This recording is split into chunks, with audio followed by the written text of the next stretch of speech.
जब गुरु बनाया तो विश्वरूप ने चोरी से राक्षसों के लिए भी हविष्य देना प्रारंभ कर दिया। आप लोग रोज हवन करते हैं, बोले भागवत भगवान की रोज आप लोग हवन करते हो और हवन में जो आहुति दी जाती है उसे हविष्य बोला जाता है। जो हविष्य दिया जाता है वो देवताओं का नाम ले लेकर के आहुति मंत्र के द्वारा दी जाती है। इसमें जब आहुति आप देते हो तो अग्नि को आहुति जाती है, स्वाहा बोला जाता है। स्वाहा भी चरण करना चाहिए जो आहुति दे रहा है।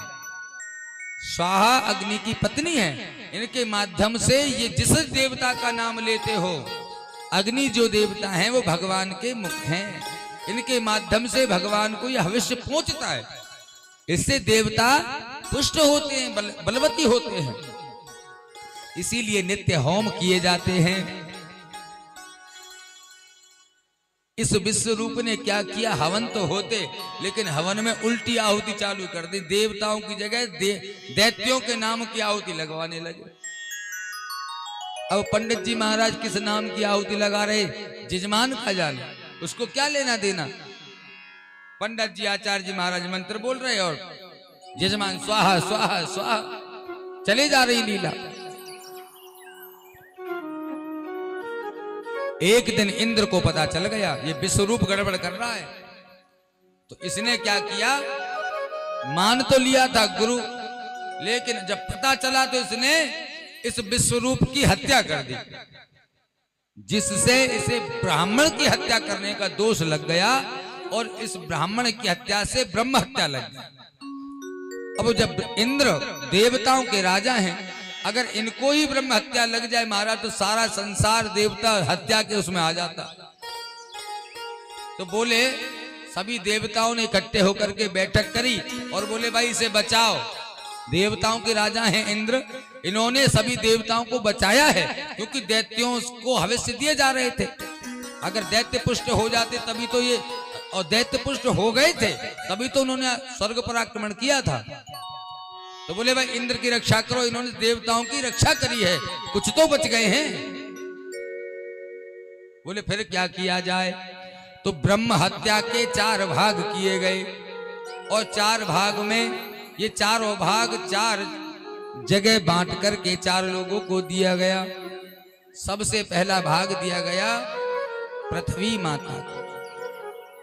पृथ्वी में अगर भूमि खाली पड़ी रह जाए तो कहीं भी सफेद सफेद जो चादर पड़ने लगती है, फैन जो आने लगता है भूमि पर, ये पृथ्वी में देवराज इंद्र की द्वारा की गई ब्रह्म हत्या का श्राप है।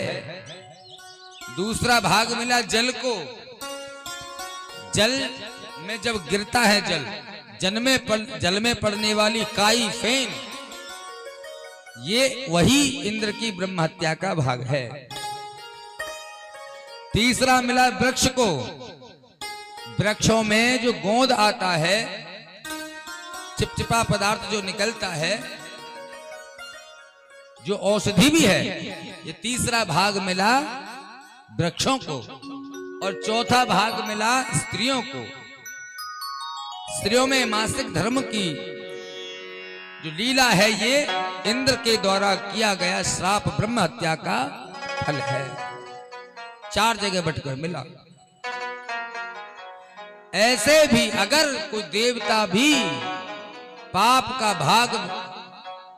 करता है तो उसे भी भाग भोगना पड़ता है। और जब पाप भोगता है, मंथन करता है, प्रायश्चित करता है, तो सबसे पहले समुद्र मंथन में कालकूट नामक विष ही निकल के भागता है।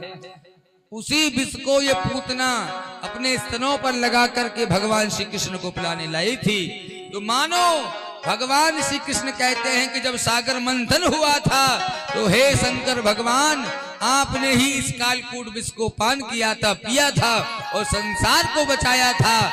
आज भी मुझ पर वही विपत्ति आन पड़ी है।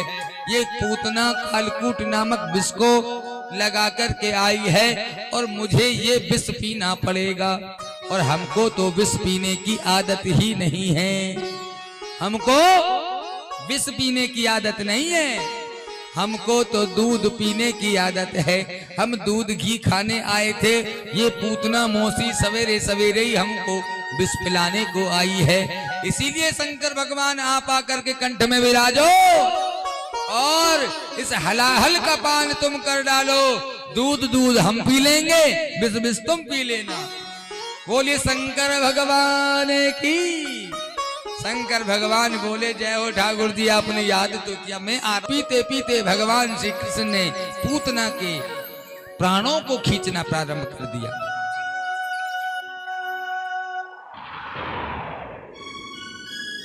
जैसे जैसे भगवान इसके प्राणों को खींचते रहे तो भगवान जब जब प्राण खींचते ये चीख कर चिल्लाती, अरे पूतना। इसका पहले क्या नाम था? वकील। पूतना पूतना कहते कहते इसका नाम पूतना हो गया।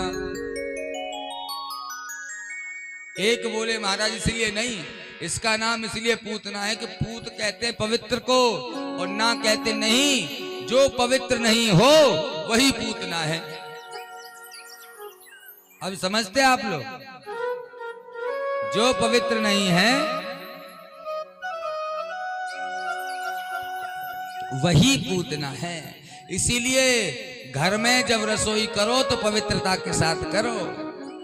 जो महिला अपनी रसोई में बासे मुंह ही चली जाती है, ऐसे घर का कभी भी भगवान भोजन ग्रहण करते नहीं है। यानी बिना नहाए धोए, बिना मुंह धोए, मुंह क्या स्नान नहीं बनाएंगे जाएंगे, अशुद्धि के साथ ही यदि किचन में प्रवेश कर गए तो भगवान आपके घर का भोग ग्रहण नहीं करेंगे। भगवान को पवित्रता अति प्रिय है। इसीलिए तो ये ब्राह्मण आचार्य, ये मंदिर में पुजारी बड़ी साफ सफाई रखने का प्रयास करते। इसीलिए तो सब कहते महाराज पवित्रता के साथ रहो। और एक बात ये भी कहे, आप हृदय से अधिक पवित्र हो जाओ।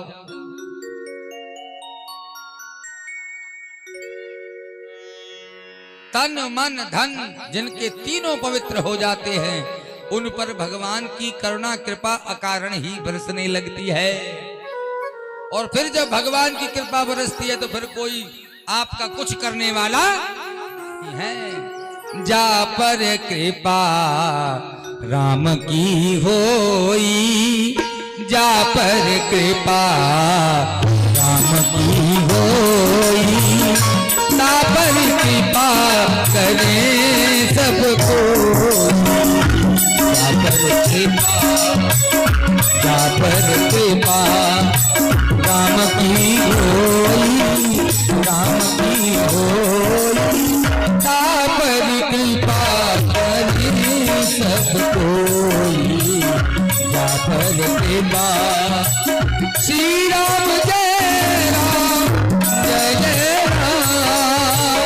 श्री राम जय राम, जय जय राम।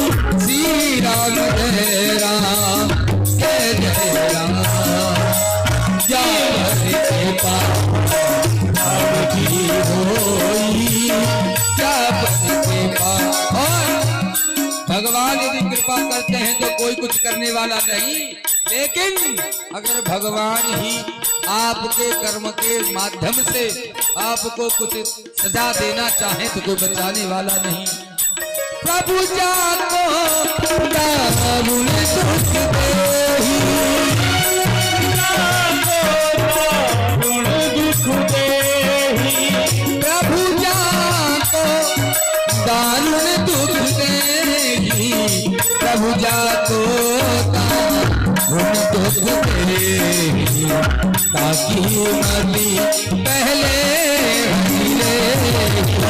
प्रभु जाको दारुण दुख देहि, ताकि मरी पहले।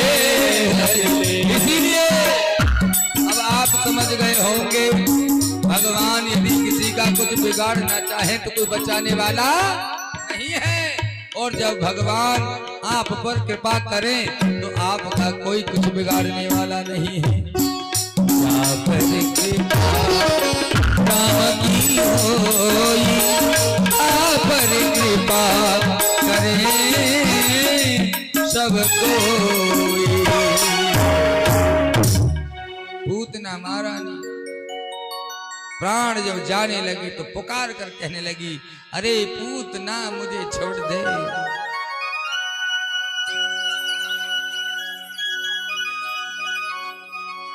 आप ध्यान रखना, जो पवित्र ना हो वह पूतना कहलाती है। इसीलिए शुद्धिकरण का विशेष ध्यान रखो। कोई कोई माता ऐसी भी हो में घर में चारों तरफ ऐसे कपड़े फैले पड़े हैं, बर्तन फैले पड़े, सुबह के शाम को धुब रहे, शाम के सवेरे को धुब रहे, कपड़ा 4-4 दिन बाद धो रहे। ढू है गए महाराज, ढेर हो गया कपड़ों का। लेकिन लाली लिपस्टिक क्रीम पाउडर इनमें लगी पड़ी है, घर की साफ सफाई का कोई लेना देना नहीं। ऐसे घर में पितृदोष प्रकट हो जाता है। और जब पितृदोष हो जाता है तो जानते हो क्या क्या होता। जिस घर में साफ सफाई नहीं होती, जिस घर की महिला साफ सफाई नहीं रखती, खुद की शुद्धि नहीं रखती, ऐसे घर में पितृदोष प्रकट हो जाता। और पितृदोष आने से बहुत सारे दुख घर में एक साथ प्रकट हो जाते।